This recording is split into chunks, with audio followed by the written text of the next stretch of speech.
এরকম একটা soft glam look শিখতে চাইছো, তাও আবার একদম অ্যাফোর্ডেবল প্রোডাক্টের মধ্যে দিয়ে, তাহলে কিন্তু পুরো ভিডিওটা শেষ অবধি দেখতে হবে। তো চলো দেরি কিসে ভিডিওটা শুরু করছি।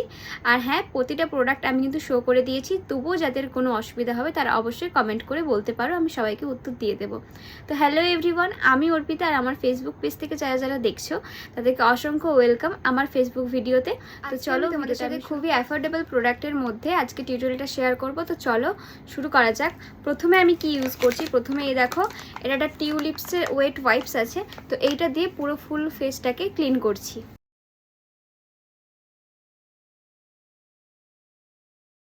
টোনারের জন্য আমি এখানে ইউজ করব গুড ভাইবসের এই গ্রিন টি টোনারটা। তো ভালো করে আমি একটা শেক করছি,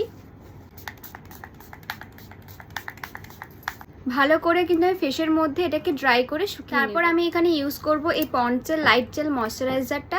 তোমরা তোমাদের স্কিন অ্যাকর্ডিং ময়শ্চারাইজার কিন্তু চুজ করবে, না হলে তোমাদের যে মেকআপটা ওটা কিন্তু স্টে করবে না। তো আমি এখানে লাইট জেল ময়শ্চারাইজার ইউজ করছি, এটা নর্মাল টু অয়েলি স্কিনে ইজিলি চলে যাবে।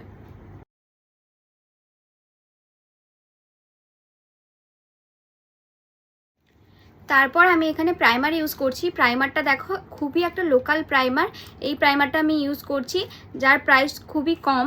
তো এইটাও তোমরা তোমাদের সেলফ মেকআপের ক্ষেত্রে কিন্তু ইউজ করতে পারো। এটা হচ্ছে একটা বেলা কিনের অয়েল কন্ট্রোল প্রাইমার, তো এইটা আমি এখন ইউজ করছি। তোমরা তোমাদের মেকআপটা যদি একটু গ্লো দেখাতে চাও তাহলে তোমরা এই প্রোডাক্টটা ইউজ করতে পারো। তো এটা হচ্ছে নাইকার একটা strobe glow highlighter, liquid highlighter. এটা দিলে তোমাদের মেকআপটা খুব বেশি গ্লো করবে। তো চলো এটা আমি আজকে তোমাদের সাথে ইউজ করে দেখাচ্ছি।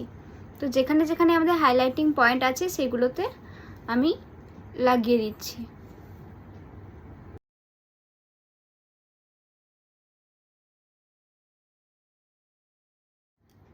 তো এরপর আমি একটু কারেকশান করে নেব। তো কারেকশান করার জন্য আমি এইটা ইউজ করছি, এই প্যালেটটা। সেইখান থেকে আমি আমার স্কিন টোনের থেকে 1 থেকে 2 শেড ডার্ক কালার দিয়ে আমি আমার যেখানে আনইভেন টোন স্কিন আছে সেখানে এটাকে দিয়ে কারেকশান করে নেব। দেখতে পাচ্ছ এটা এই কালারটা কিন্তু আমার ফেসের থেকে 1 থেকে 2 শেড ডার্ক আছে, তো সেই জন্য আমি এটা নেব।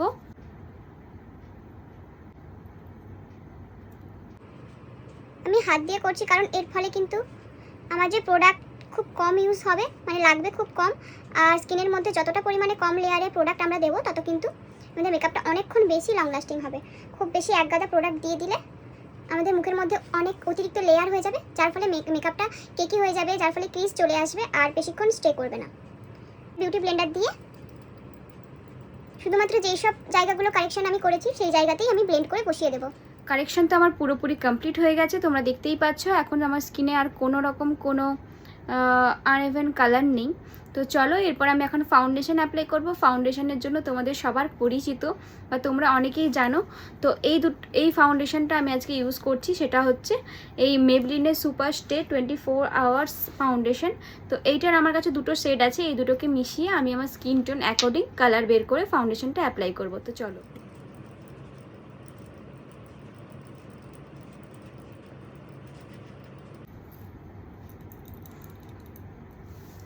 তোমরা একটা জিনিস খেয়াল করলে দেখতে পাবে, আমি কিন্তু একবারই ব্রাশে যা প্রোডাক্ট নিয়েছি সেটা পুরোটা এই ধারে কভার হয়ে গেছে, প্লাস এইদিকেও চলে এসছে। তো যতক্ষণ না পর্যন্ত আমাদের ব্রাশে যেই প্রোডাক্টগুলো পুরোপুরি শেষ হচ্ছে ততক্ষণ আমরা কিন্তু আবার প্রোডাক্ট নেব না। তো আবার আমি নিচ্ছি, দিলে আমার পুরো ফুল ফেসটা কভার হয়ে যাবে।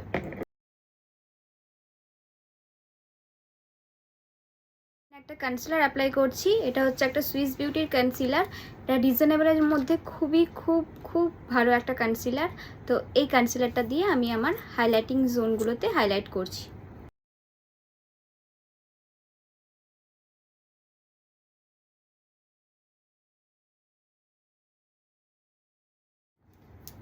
আমার কাছে যেই শেডটা আছে ওটা একটু ডার্ক আমার স্কিন টোনের থেকে, তার জন্য আমি এখানে আর একটা কনসিলার ইউজ করছি, সেটা হচ্ছে ইনসাইটের এইচডি কনসিলার। তো এইটা দিয়ে আমি আরেকটু আমার স্কিনটাকে ব্রাইট আপ করব।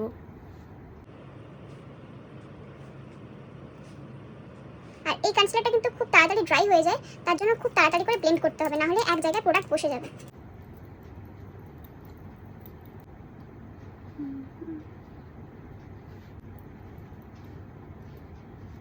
ফাউন্ডেশন আর কনসিলার অ্যাপ্লাইয়ের পর আমি এখন পাউডার দিয়ে শেড করব না, তার আগে আমি আরও কিছু স্টেপ করব, সেটা তোমাদের সাথে আজকে শেয়ার করছি। তার জন্য আমি এখানে দেখো একটা ব্রন্জার প্যালেট নিয়ে নিয়েছি। তো সেখান থেকে আমি এখন ব্রন্সিং করব পাউডার লকিংয়ের আগে। তাহলে কি হবে, আমাদের প্রোডাক্টটা অনেকক্ষণ ধরে আমাদের ফেসের মধ্যে স্টে করবে। তো আমি এখানে দেখো ব্রন্সিং করছি, আগেই করে নিয়েছিলাম, ভেবেছিলাম যে ভিডিওটা স্টার্ট হয়ে গেছে, কিন্তু তারপর দেখি ভিডিওটা এখনও স্টার্ট হয়নি, তাই আমি আবার শুরু করলাম। তো আমি দেখো এই দুই দিকে ব্রন্সিং করে নিয়েছি। আর আমাদের ব্রাশটা কিন্তু খুবই আস্তে করে চালাতে হবে, যাতে ফেসের মধ্যে যে আমাদের কাঁচা এখন বেসটা এখনও তো ভালো করে লক করিনি পাউডার দিয়ে, যদি উঠে যায়, তার জন্য খুব সাবধানে কিন্তু আমাদের ব্রাশটা করতে হবে। আর সামার সিজনে চেষ্টা করবে যতটা সম্ভব পরিমাণে ক্রিম প্রোডাক্টগুলোকে একটু কম ইউজ করার চেষ্টা করবে সামার সিজনে।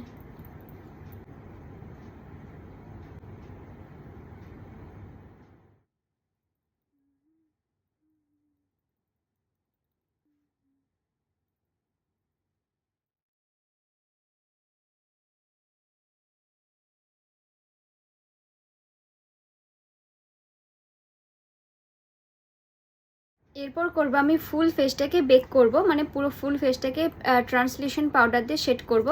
তার জন্য আমি এখানে তোমাদেরকে দুটো প্রোডাক্ট দেখাবো, যেটা হচ্ছে একটা দেখো এই ল্যাকমির এই রোজ পাউডারটা, এটা হচ্ছে রিজনেবলের মধ্যে খুব ভালো একটা পাউডার। আর আরেকটা হচ্ছে এই মার্সের এই পাউডারটা, দেখতে পাচ্ছ এটা একটু পিঙ্ক ফর্মে থাকে আর এটা বানানা ফর্মে থাকে। এই দুটো পাউডারটা তোমরা দুটো ইউজ করতে পারো। আমি আজকে তোমাদের সাথে এই ল্যাকমির পাউডারটা ইউজ করে দেখাবো।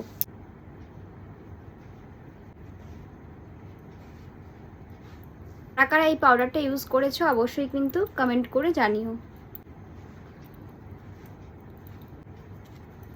পর আমি এখানে দুটো কম্প্যাক্ট ইউজ করছি, যেটা হচ্ছে ফিটমির এই দুটো কম্প্যাক্ট ইউজ করছি, একটা লাইট আর একটা ডার্ক শেড। মধ্যে দুটো ফিক্সার তোমাদের সাথে আজকে শেয়ার করছি। তো এইটা দেখো, এটা হচ্ছে একটা মেকআপ রেভলিউশনের এই ফিক্সারটা, খুবই ভালো, খুব ভালো মানে খুবই ভালো। আর একটা হচ্ছে ফেসেস কানাডার এই ফিক্সার, এই দুটো ফিক্সার তোমরা ইউজ করতে পারো।